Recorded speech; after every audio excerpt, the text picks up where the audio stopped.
You are listening to the Two and Out CFL podcast, a proud member of the Canadian Football Podcast Network. Grab some poutine and a double-double. It's time for the Two and Out CFL podcast. He's got it! Oh, baby! Every week, Travis Currah. That's Grey Cup me, which is a different person. And Brazilian Tide. Hunters are people too. Talk fantasy football, bring you the latest in CFL news, and sprinkle in a little bit of nonsense. Oh, nearly intercepted, and it is! And it's over! Ready, set, hunt! Thanks for pressing play on this episode of Two and Out. It's Travis Currah, it's Brazilian Ty, it's Sheldon Jones. I have no idea how we're going to keep this thing together, but I'm sure it's going to be interesting. Brazilian Ty being on the show for the first time in a few weeks. Look at that Mully, and if Sheldon wasn't such a coward, we'd have two Mullys on the show. Hey, even Mullies need an off season. No, it's not a season. It's not a phase. It's a way of life, Sheldon. It's a lifestyle. You're right. I'm having my Morgan Wallen summer, so now I might have to shave my head, but I'm not there yet. I'm keeping this to ruin Christmas photos. Are you just gonna do whatever he does with his hairstyle? We'll see. Seems to work for him, I guess. I've shaved my head before, and it's not a great look.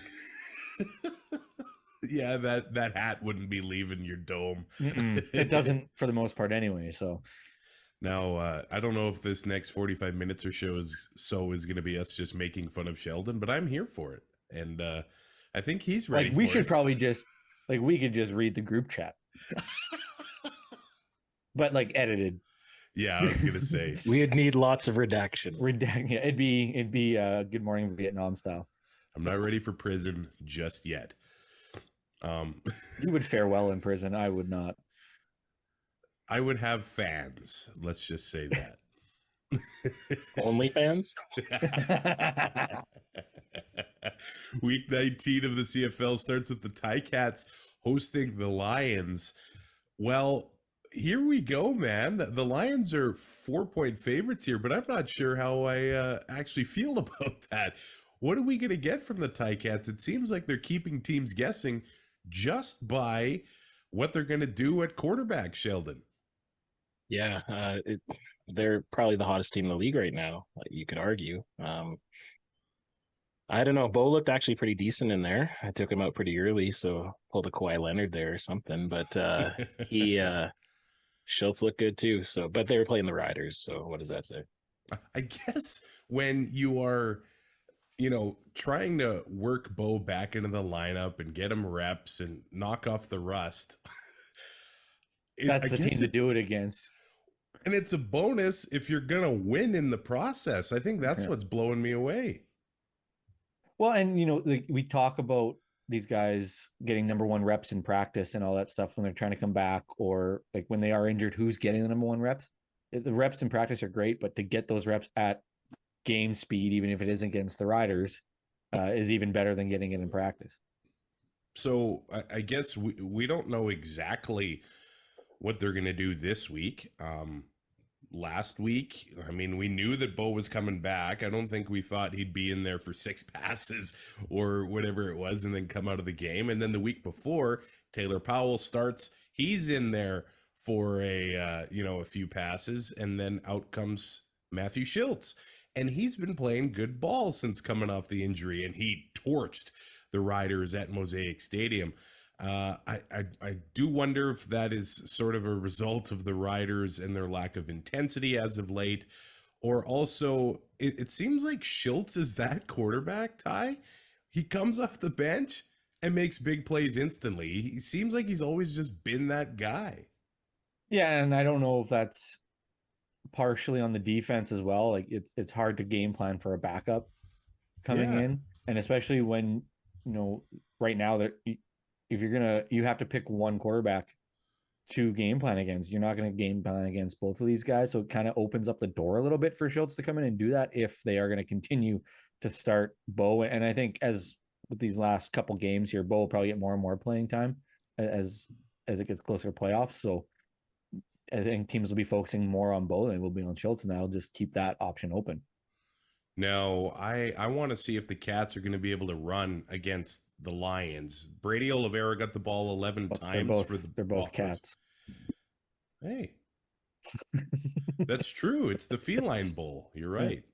Now I'm totally thrown off. You're welcome. I'm just so glad I came back. That's what you're here for. Yeah. I think you'll just be, I don't know, Statler or Waldorf, just Or both, a combination of both. both of them into one guy. Brady Oliveira did have success running the ball against BC. He had over 6 yards a carry and a rushing touchdown, but he also had 85 receiving yards. So the running back did have success against the Lions. What I'm saying is that there have been teams that have absolutely struggled running the ball in Vancouver or against them. Cough, Saskatchewan, cough. But Hamilton here, it's just a matter if they're going to commit to James Butler and maybe, look, Brady Oliveira is a special talent. He's having a special season. Maybe that is part of the reason why they were able to have so much success there. But James Butler's got talent. He can catch the ball, and of course he can run the ball, and he gets better and better as they get him the ball more. And the Ticat offensive line has really sort of turned around over the past few weeks. It's been an area of concern for the team. But I say if the Cats can run against the Leos, there we go, then they've got a good chance here at home. And the Ticats still have a chance. Well, the Lions do too, at that East semifinal. And with a Montreal-Hamilton showdown coming up here at the end of the season, this is a game that the Ticats should be hungry to win, right, Ty? I would think so. You want to host that playoff game. I mean, you get a Saturday afternoon at home. People will be like, it's a great spot tailgate. It's in a like residential area. There's lots of places to go before the game. It'll be an absolute gong show in the stands, and Hamilton will feed off that thing, get that home game in the playoffs. And you know what, Sheldon? I don't know how you feel about this. We got to give props to old number 21. Simone Lawrence, 34 years old. He's hungry. He had 2 sacks against the Riders, 5 tackles, a forced fumble. He's actually only 1 sack away from his career high. Of course, he's a linebacker, but he's really turned it on the past few weeks, and he's ended up here with a very nice season. Yeah, he's that veteran in the locker room, right? So he's gonna get dialed in, and it's no surprise that the rest of the team has kind of shown that. I'm still kind of thrown off that you guys did a Statler from Waldorf joke and it wasn't about me. That's very fair. But we look at this game, right? Hamilton beat BC in their own house last time they played each other, so BC is going to be thinking about that. And Butler did run on them a lot, so he did. We'll see if they use that same game plan or not. I guess he does have that extra level of intensity playing his old team, so that does help him. The Ticats secondary does have the pendant, I guess you could put it, to give up the big play. And the Lions have the ability to make the big play. So with the Ticats giving up 28 completions of 30 or more this season, that is 3rd most in the CFL. The Lions, they still have an outside shot for first in the West. I think it's one of those things where they probably have to win out, and Winnipeg has to lose. It gets a lot harder after choking away last week. Yeah, it's not likely that they'll win first or get first, but if they want to, they got to go in at win. So, hey, they've got deep threats. A lot of them, man. Hollins, Hatcher, and number 19, Dominic Rhymes, getting back up to speed. So the Ticats are going to have to watch out for a few guys, Ty. Yeah, and I mean, who do you pick like to really focus on when it comes to that receiving core? Vernon Adams Jr. kind of just has a plethora of options, and it seems unfair, and it sucks for fantasy too, because you just don't know what to do. Because it can be any one of those 3 or 4 guys any given week, and it's a crapshoot. And if it's hard for us to pick a player that you think he's going to key in on. Just imagine how bad it is for a defensive coordinator to try to figure it out. Let's look at the other Friday night game where the Calgary Stampeders are 3-point favorites over the Saskatchewan Roughriders. The over-under of 48. That line is atrociously low. That's what I thought too. But then you think you're about saying it's a what pick 'em, Calgary has and because done. Calgary gets 3 points because of the home team, like, Well, they both do suck, but I mean, that's fair, but like the Riders are the suckiest bunch of sucks that have ever sucked. I mean, they just plain out suck. But the I've seen teams reality suck before. is that one of these teams are going to be in the playoffs. And it's going to be the Stamps. yep. That's the question. The CFL runs their simulation around this time every year. And actually, the Stamps got the edge in the simulation. And they've got a game in hand. Are you saying the Riders? Are you saying we are in a simulation right now? Whoa.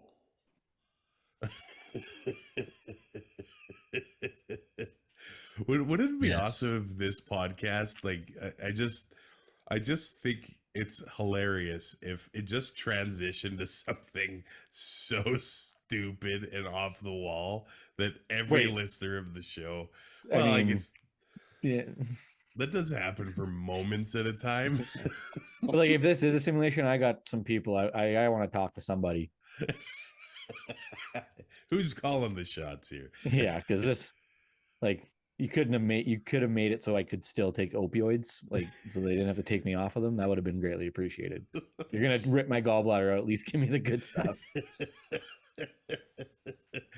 The way I understand it, it's almost like they used a little butter knife to get your gallbladder out. It wasn't in good shape. That's what they do. Yeah. Oh, okay. Well, if you dip it in rubbing alcohol, I'm sure it's clean. We don't need any more alcohol in this body. It's already in there. Now, the Riders are limping into this game, and the Stamps are coming off the bye. Normally, this looks like it would be a juicy game for the Stamps, but they just haven't taken advantage of these opportunities at all this year. So I don't know what we're going to get. I guess the change is that the Stamps are at home. They've got a chance there. And these two teams this year, they've had entertaining games to watch. That's the bottom line. They were back in the summer. Now this one means a lot when it comes down to the playoff race. Now the Stamps here, even if they do win, they would have to get a win over BC or Calgary. Or, Winnipeg. They'd have to beat Winnipeg. And who knows what Winnipeg's going to trot out there on the last week of the regular season, if they're going to be starting anybody. Because basically, if they do finish first, it would be 2 weeks of a bye for the Bombers. So maybe they'll give Zach and Brady the first half or whatever it is. But the destiny is in Calgary's hands. And the Riders come in here with 1, 2, 3, 4, Caleb Braun. 5 consecutive losses, Sheldon. Not the time of year, obviously, when you want to crumble. You mean 5 consecutive reasons why Craig Dickinson should be fired? Is that what you mean? I have seen people saying, even if the Riders make the playoffs and lose the next few games, Dickie's still gone. That he should be gone before the West semifinal. Make the playoffs and fire him. Oh yes. I don't think it would ever happen, but they needed to do it this week. They needed to do it a long time ago. The Riders should have never won that game against BC. But if they would have fired him and cut a player, that would have sent a message to the team that, listen, there's still games to play. There's apparently practice was super lackadaisical. He's lost the room, I think. Yeah, it looked yeah. like. But that's what I read on Rider Fan. Somebody who goes to watch all the practices, they said that it was just a normal practice. You would think after the most embarrassing Rider game in my memory that they would have a little bit of fire, but there's nothing there. So the Stamps are going to put 50 on them. The Stamps will get the over on their own. The Riders, they actually have a bye in the last week of the regular season. If there's ever a time to fire a coach, if they make the playoffs, fire, and then you have 2 weeks. that would be unprecedented. Like that would actually be Devils and Lou Lamoriello, man. Hey, that's true. You'd have to shave your beard though.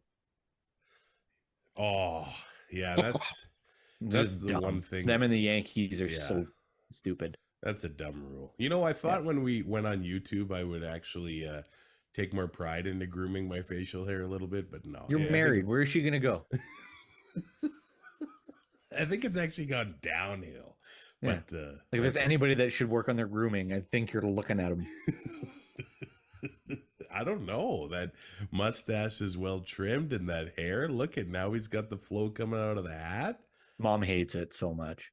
I found a white patch under here and I am devastated. Like it's not just a white hair, it's a white patch. The fountain of youth is not working anymore for Sheldon Jones.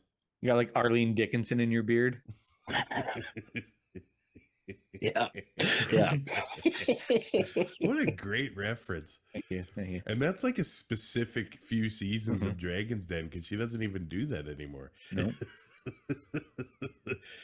New season of Dragon's Den started a few weeks ago on CBC. You would.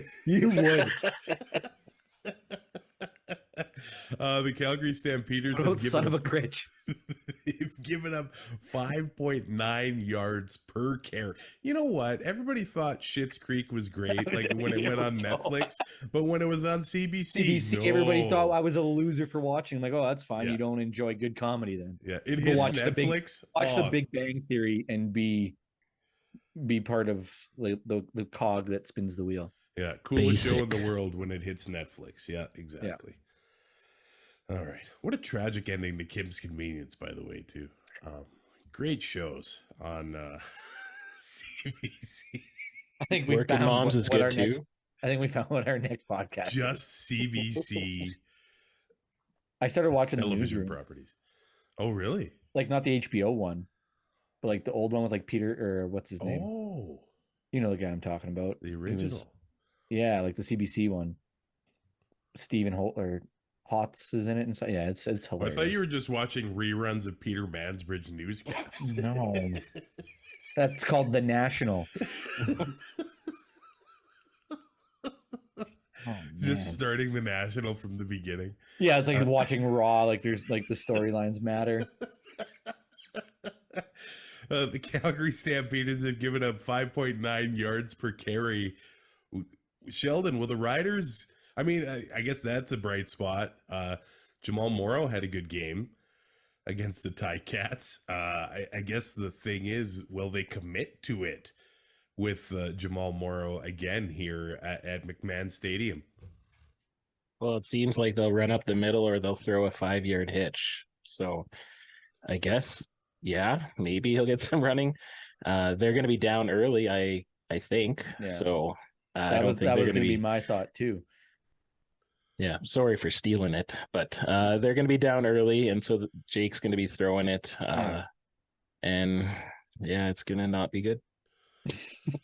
Like, remember when I first started doing like the wax segment, and I would do it like after work, and I'd just be bagged. That is how Sheldon is talking right now about this Riders team. Like, there is no emotion. Like, he's just like he does not care anymore. I am so deflated. Okay, like. I'm really glad we didn't do a reaction show because I probably would have been crying, to be honest. Like, wow, this is worse than the 13th man for me. Like neither one of your football teams have a quarterback.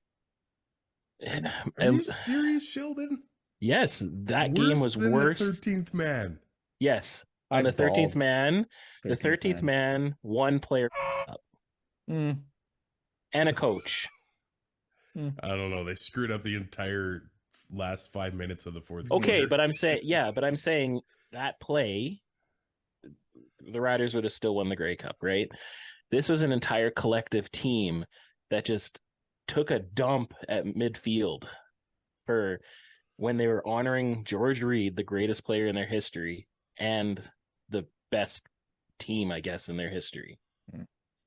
Like, I guess that's why if they weren't up for that, exactly. how are they going to be up for this? Yeah. Yeah, and they've won Sheldon's one. gonna cry again. Yeah, I'm getting there. I'm getting there. If I didn't have the experience after the game, that was awesome. Like, Yeah.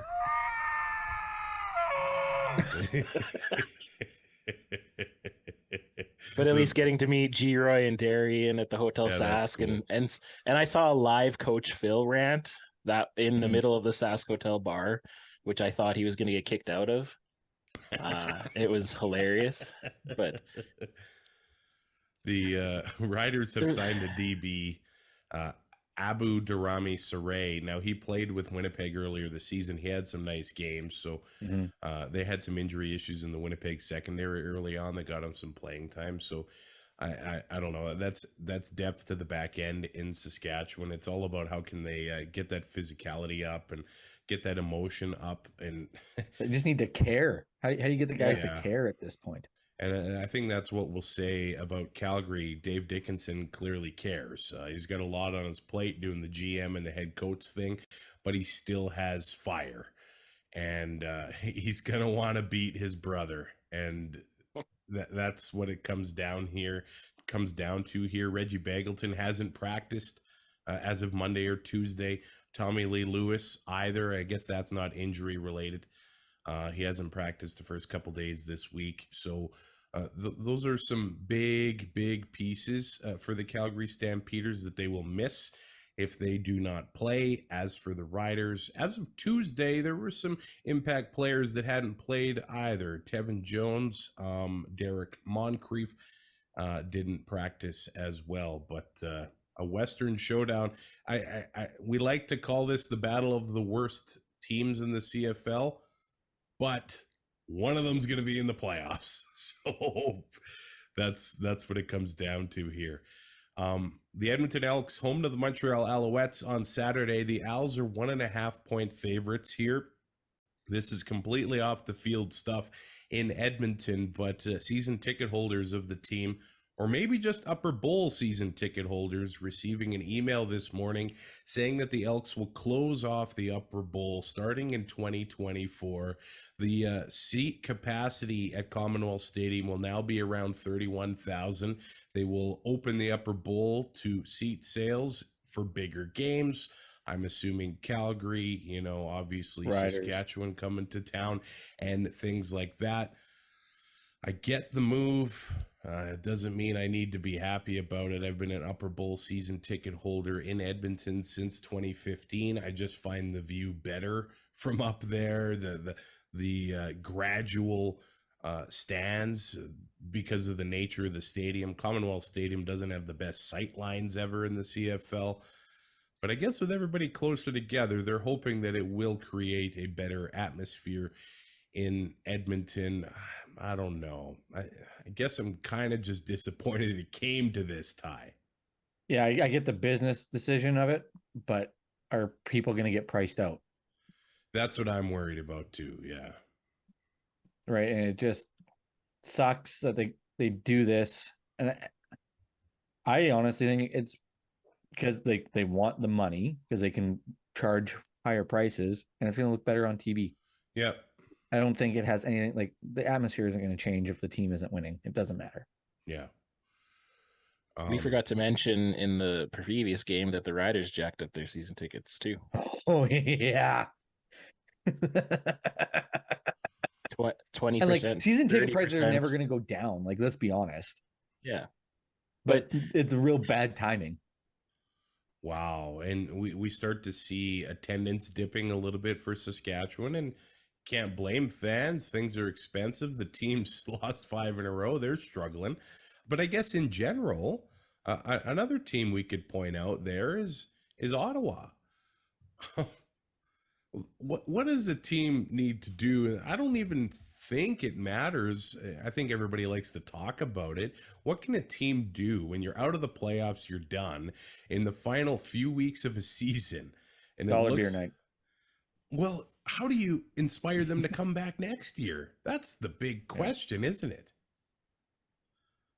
Yeah, it's it's one of those things where, especially in the CFL, it's so tough with the player movement and everything like that. Like you can keep a core together. We've seen it, but you have 25, 35, 40% of your roster turning over every year. It's hard to know what those guys coming in from other teams are going to do. So like, yeah, you get all this excitement, you get this hype where you think guys are going to produce, and then 3 games in, you're 1-2 or 0-3, and it's like, oh, here we go. It's the same old crap again. There were a few times when, Ottawa would fire the head coach, and then the next day they'd send out renewal notices to season ticket holders. And I honestly wondered if Saskatchewan was going to do that because it would help.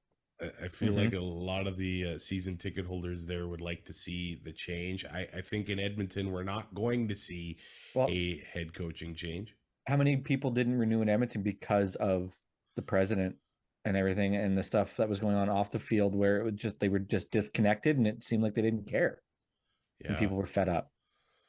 And that's before Victor. That's before the name change. You can't blame it on that stuff. Like, people were just done because the team, it wasn't the play. Like, yeah, the play wasn't great on the field, but the front office just seemed to not care. That was the optics anyway. And when you get rid of season tickets, to get those people back, it's tough. I really do think that number 2 is a guy that should sell tickets.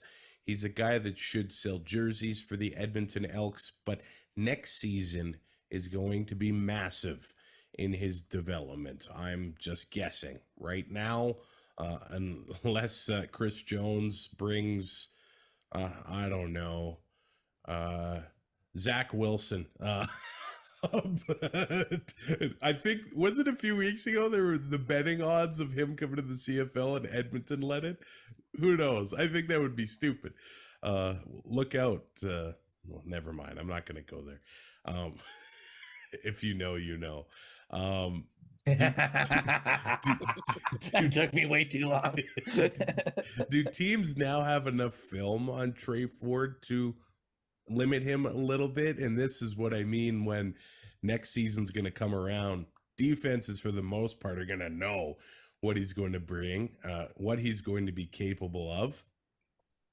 But also they're going to see some of the games this year and realize that maybe this is how we beat Trey Ford. Now, some of the things he does, it seems like no matter what you do on defense, you're just not going to stop it. There's probably going to be 1 or 2 plays of that from him every single game. That touchdown he scored against Toronto last week was insane at the end of the first half. But then in the second half, throws an interception and he's not effective anymore. The Alouettes come into this one wanting to clinch that home playoff game, the East semifinal, which if you told me that was going to happen back in June, I probably would have called you crazy. But here we are. The Alouettes are taking advantage, and they're beating up the teams they should beat, losing to the teams that I guess they should lose to. They're the litmus test in the CFL, but they are a pH level of 7. Yeah. Ty, do teams now have enough film on Trey to make it a little bit tougher on him? I would think so. And it's not only film on Trey, but you get to see what other defenses have done, and you can pick up stuff from that. And like you said, yeah, there are going to be times where no matter what you do, you can have a spy on him or whatever, but he's so athletic that he's going to make a play happen. And that's going to happen a handful of times a game. And, you just can't let it be the plays that kill you. Yeah. And as for Montreal, if they win and they host, how many home playoff games has Fajardo won in his career? So, wouldn't you rather go to Hamilton? I mean, nobody would rather go to Hamilton, but. Good point. We gotta give love to Sean Lemon and what he's done. He only came to the Alouettes at the end of July, and he's got 8 sacks, 2 interceptions, 1 touchdown, a forced fumble. Are you kidding me? He just got his 100th career sack last week. The level he is still playing at, he could get to double-digit sacks again, which is it's crazy here. I feel like he's going to be a man on the mission. When you get to sack a quarterback like Trey Ford, that's a badge of honor for a D lineman, Sheldon. Yeah. Every game, it seems he's giving us another reason to talk about why the hell he wasn't signed at the beginning of training camp, right? So I don't think a team's going to make that mistake again if he's playing next year, because he's shown that he's still dominant, right?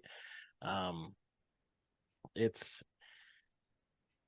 funny, like he's been so many different places, but now, and like he's always been like Mr. Consistent, and he's just playing at a next level right now. It's impressive. Do you think the late start for him, like missing a couple of weeks, has kept him fresher though? Maybe too. Yeah, I think it helps. Yeah, right. Sure. Like it's like maybe a little bit behind the 8 ball, can like football shape wise, but who knows? Maybe he was staying in shape. But I mean, we talk about you mentioned Kawhi Leonard right off the top, like load management. It's a thing. I mean, especially in football, like there's a reason we only play once a week. I think those veteran D linemen too, they've been around for so long. They know to take care of themselves. And they just want to rush the quarterback, man. Yeah, they have one job. And if they don't have to, at 35 years old, go through the grind of a training camp, hell yeah. Yeah, no, that's very fair. I'm down for that. The Alouettes have won 3 in a row, but it is including 2 over Ottawa. Is it a little bit easy for a team to get overconfident, Ty? Yeah. I'm an Oilers fan and a Steelers fan. You want to talk about overconfidence in my teams? Just when you think they Kenny should Pickett was going to someone. be the second coming of Dan Marino. Went to Pitt. He's right in your backyard. Draft the kid. He sucks. Tell me how you really feel. Oh my God. It's a good thing they have a defense. But I mean, like those guys get paid too. Yeah. You know, and it's one of those things where you have to look at the strength of opponent when you're looking at stuff like that. Like, yeah, that's great. And like you mentioned, it is 2 wins against Ottawa. Can you get overconfident? Yeah. And I don't know if that's so much on the players. I think that's more of a fan base thing. I think the players know, and it's games that they should be winning. And it will, if I don't think it makes them overconfidence, but it gives them more confidence. Like, hey, we can do this. Like, we are winning games. Who cares who we can only beat the teams that are in front of us, and it's something they can carry forward. Yeah, that's what I was gonna say too. Like being overconfident can make you be confident, and it just gives you a swagger, right? And then you just maybe play better against the teams that are better than you. I guess this is where it goes against Montreal, and I know they had some starters sit out of the game on Thanksgiving, and they still hammered Ottawa by 25, but playing on the Monday and then traveling to Edmonton for the Saturday, that's not a easy assignment. We've seen times this year where the teams on the short week get smashed. We've also seen times this year where teams on the short week, I'm tired of trying to track that because it just does not help when it comes to gambling. Yeah. It doesn't help at all. Now, with Montreal here, I would say that I love their front. I love their linebackers. Of course, Darnell Sankey, Reggie Stubblefield, and Tyrese Beverette. But the secondary has had times this year where they've struggled. And Edmonton has a dog called Geno Lewis, who used to play for the Montreal Alouettes. So you think he's going to want to have a good game against his old team Saturday at Commonwealth Stadium. Christmas in October at the stadium, the final home game of the year for the Edmonton Elks, which is really weird. We're October 11th today. Yeah, that's the schedule this year. First weekend in November, we've got the playoffs. So for Edmonton here, is Chris Jones going to be the guy in 2024? And I think since Trey has come on, they've been an exciting team to watch, and he's done enough to buy himself. And they also can't afford to fire him, so I guess that helps as well. The final game of the week has the Ottawa RedBlacks visiting the Toronto Argonauts. I guess the question I have about the Argos, Who's are going we to play? Well, yeah. But the thing is, no matter who they put in, they just crush teams. It just doesn't matter. But I don't know if I want any of them in my fantasy lineup because I don't know who's going to play more than a quarter. Mm-hmm. It's basically a preseason game. Yeah. Like, Yeah, like if I always take Olet and I'm not even taking him this week. So yeah, I did just check my fantasy before we went on here. Luckily we don't have the Ocho rules in here because I would have had to do an ice because I got a 0 last week. Ooh. For William Standback. Oh, because he didn't. I've gotten many zeros Yeah. this year. Yeah. Fair enough. Now, It's the worst. The Argos have signed receiver Carlton Agadosi to the practice roster.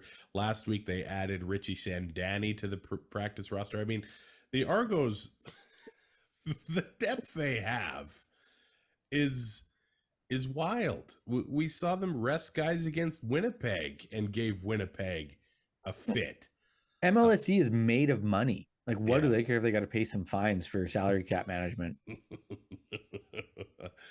Can we see the Edmonton dynasty of the late 70s, early 80s fall to the Toronto Argonauts? Hey, are you guys okay if you see like 2 Grey Cup champions over, a 5-year span, Winnipeg and Toronto? I love dynasties. It gives you something to cheer against. I think it's cool. And Well, you as always another need a fan, heel. I mean, You always need a heel. Yeah. Like right now, like everybody hated the Patriots for 20 years or 22 years. And now there's people in there's kids in Boston that are 21, 22 years old that have no idea what a bad football team looks like. And they're getting their comeuppance now. And it feels good, eh? And you can't have a baby face without a heel. That's true. There's no Hulk Hogan without the Iron Sheik. Yeah, that's fair. Oh, the Hulkamania was born. Was it 1984, Sheldon? You remember? Sheldon's already managing the Elkington Dairy Queen. There it is. Yeah, before it was even built. Yeah. I guess I gave credit to Ottawa for keeping in it, for fighting, for showing emotion. It wasn't there on Thanksgiving. And I don't know how they're going to get through these next couple games. Really, guys playing for a spot next year and also trying to avoid injury. It's a tough game to play. It's easy to get hurt. And to get hurt in these last few games, I don't want to put anything out into the universe when the games don't matter. And to get injured would be bad. So these guys need to show something for next year that they want to be playing football, and also that they do need to stay healthy as well. Are we going to see Nick Arbuckle? Is the Nick Arbuckle experiment, has the name lost its luster a little bit? Ty, remember when he was the hottest thing coming out of Calgary? How many chances is this guy going to get? Yeah. But I mean, you see it in the NFL too. Like backups just go team to team to team to team to team, and they just keep carrying a clipboard, make their money, and maybe see a game and a half a year. Man, that's got to be the most lucrative job in the States. Some of those backup quarterbacks do it for 2 decades and play like a game. I want to be a bullpen catcher. Yeah, that's a good job. What do they get paid? Don't care. At the ballpark every day. I'm sure it's a livable wage. Free hot dogs and bubble gum. Well, hot dogs at the Rogers Center are only $1 on Tuesdays. Yeah. I feel like if I go to a Jays game, it has to be we got to go on a Tuesday. Yeah. If you're going, like I'm going. I'll have to look at the skid. I don't know if I want to go to Sheldon. They'll play the Cubs. You're playing everybody now. So they'll play the Cubs. All right. We just need to find a sponsor to pay us to go. Elphinstone DQ. Yeah. I think we are literally talking to the Dairy Queen. Yeah. Too bad they already sponsor another podcast. Look at this. They sponsor Conflict of show interest that Sheldon's not on. Like, I'm sorry. I'm laughing about that. That's funny. Good to have friends. Yeah. Yeah. Finding out who my friends are. Who needs enemies when you have friends like us? Sheldon knows that too much. Isn't that the truth? These Ottawa RedBlacks, I just don't know. Hey, do you remember when they beat the crap out of the Riders? Yeah. You remember when they beat Winnipeg? There's always this With 2 minutes left. There's always this Was game that or game? two when the RedBlacks, they came back down by 19 or something. Yeah. And won in overtime. I didn't watch that at work or anything. So Crumb Dog Millionaire, the Crumback, all of this magical stuff. I don't want to put this all on him. I don't think that the O-line has played up to their potential. I think the receivers have struggled as well. But next year, Bob They Dice have to be again. better. They have to be better. Yeah. The fans, and I do not blame them. They were very spoiled, I think, early in their tenure back in the CFL. Except you had to put up with Henry Burris. Hey, he turned around another franchise, brother. But since maybe you could take over for Sanchez and turn the since Henry, I know they had Harris for a little bit, but since then, since that 2018 Grey Cup appearance, it's been very rough in the nation's capital. I know there was a lot of excitement this year with Kahari Jones coming on as the OC, and it just has not turned out. If there's a team that needs to turn it around into 2024, it's the Ottawa RedBlacks. But now that East, Moss and Machocha come in Montreal with weeks behind the 8 ball of free agency, and they're on the brink of hosting a home playoff game. The Argos are the Argos. The Ticats might have a changing in the guard. We'll see what happens here, but the Ottawa RedBlacks have a tall task ahead of them, Ty. Yeah, and it's crazy that in a 9-team league, we have 2 teams. Like the last 2 years have been so subpar. Yeah. That it almost feels like a free space on the bingo card. Mm-hmm. And, at some point you have to be able to turn it around. And it's tough because a lot of it you got to do through free agency in this league because the draft is only 7 rounds. Yeah. And you can only draft Canadians. So you're banking on your scouting department going down south and finding these guys that you can plug into your lineup. And it's just so tough. Like, yeah, you can turn a team around here pretty quick with free agency, but you got to get those big names. And if big names aren't coming there, you're just going to tread water. Sheldon, the Argos are 13-2. 3 more wins. They match the highest win total in a CFL season, although it did not end well for Edmonton when they went 16-2. They've got Ottawa twice and Saskatchewan. Are they going to get to 16-2? Well, they should, but Dinwiddie has shown that he doesn't really care. So, but I don't think they're going to beat Ottawa twice. I think Ottawa will probably beat them one time. Well, and Toronto's not going to want to show other teams much. No. And that last, I have no expectations of the Riders beating even their third stringers. So they... I'm loving this right now. This is my happy place. I'm glad someone is. I'm a self-loathing Rider fan. Like, this is just... I've reached that point, and it's I live sad. in misery. It's a great place to be. You're never disappointed. Well, now you got some company. Because misery loves company. I'm looking at my fantasy lineup. I got the Alouettes defense: Jake Mayer, Kadeem Carey, James Butler, Reggie Bagleton, Alex Hollins, and Terry Godwin. Sheldon, I was in the Champions League, but the bottom 50% of the league gets eliminated after 1 week. So I was in the Champions League for 1 week. You're basically Manchester United.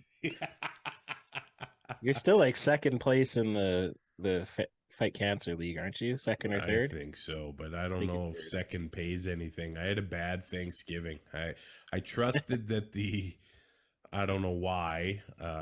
It's always the old hindsight is 2020. You take the Argos thinking, hey, it's 150th anniversary night. Chad Kelly's going to throw 5 touchdowns. No, that's not what happened.